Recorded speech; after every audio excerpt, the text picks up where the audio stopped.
an amazing week? I mean, the weather was absolutely picture perfect, wasn't it? Every day I would wake up and I would gradually open the windows on the sunny side of the house as the sun got to those windows. By early afternoon, the breezes that were blowing through were actually warming up my house. This past week, this was a sacred ritual for me. I told myself as I opened each window, oh, savor this day. There aren't going to be many more like this. And then I stopped myself. Really? What do you mean there's not going to be many more days like this left? There was always going to be another day tomorrow. It might be sunny and I get to open up the windows again, or it might be rainy and I get to put on a favorite sweater. It might, this is Wisconsin after all, it might even start snowing. And I get to enjoy a beautiful snowfall with my windows closed. There will be another day tomorrow for me to savor. Savor them all, for they each carry their own beauty.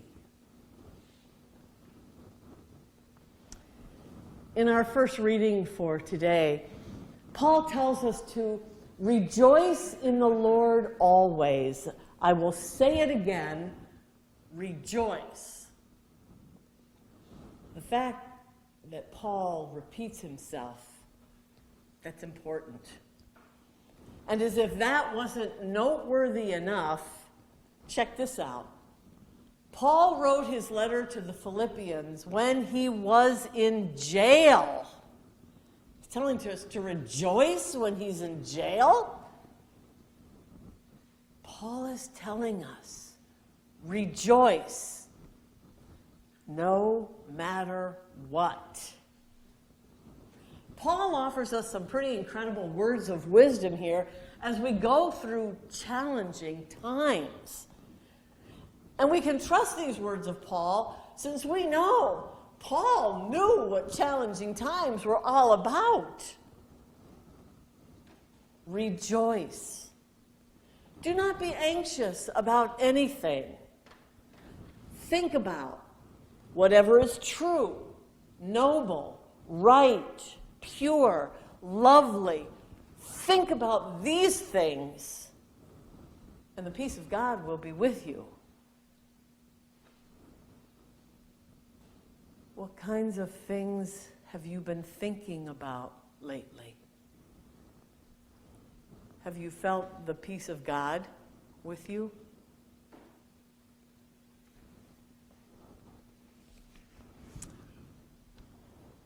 Last weekend, not yesterday, the week before that, I performed a wedding. The bride was determined to have her dream wedding, even in the midst of COVID.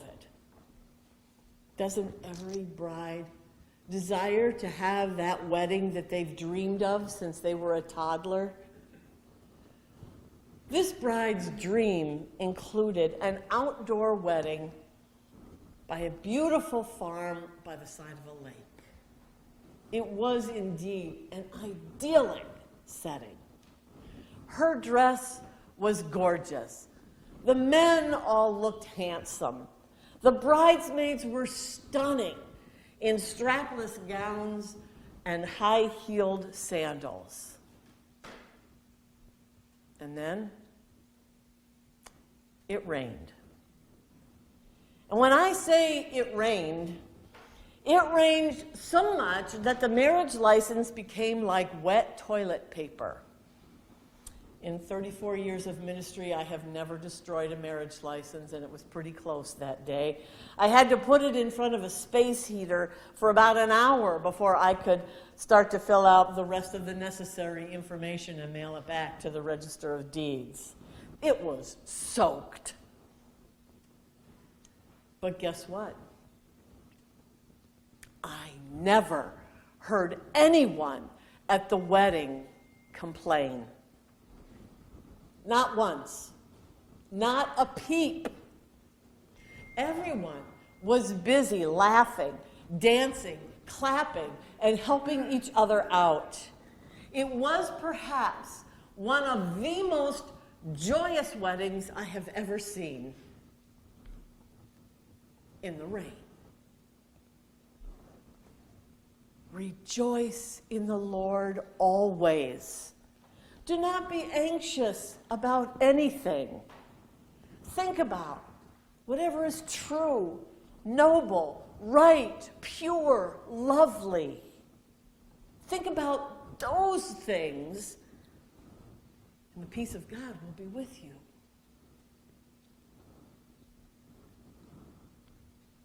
Finally, today we have a reading from the Gospel of Matthew, and it just so happens it's about a wedding. The story tells us that people had other things to do rather than to go to a wedding. They put off celebrating in order to take care of other business. Jesus tells us that this is a parable of the kingdom of heaven. This is what it's like. This is what God's realm is all about. A wedding in the rain. Rejoicing, celebrating, welcoming, dancing, dining, laughing, no matter what. In Jesus' parable, the guests did not value the invitation to such goodness. They wanted to work instead of play. They did not recognize the holy invitation to joy and merriment. They were looking at everything else in their life, not celebrating with the King. What are the things that you are waiting for? Are you thinking, well, I'll start celebrating once COVID is over, once I find a partner, have a baby, get a job, graduate? Are you focused only on the misery, on the news, on the election, on every ache and pain in your body today, all the things that you don't have? I have some wisdom to share with you today. Rejoice in the Lord always. Don't be anxious about anything. Think about whatever is true, noble, right, pure, lovely. Think about those things. The peace of God will be with you. Rejoice, no matter what. Stop waiting for things to get better. See the beauty of life right now. Look for creative new ways to connect with God, with each other. Adopt a shut-in, adopt a student, or develop a secret prayer sister. Doesn't have to be in return. All you have to do is send a secret card. Find a pen pal. Go for a walk. Take a drive. Spend some time in nature. Check in with a neighbor or a church member. Sit on the porch and just enjoy the season. Try out a new recipe. Read more. Cough less. Play with puzzles, cards, or board games. Try coloring. Turn off the news. Focus on the joy, on the goodness, on the kingdom. May it be so for you and for me. Amen.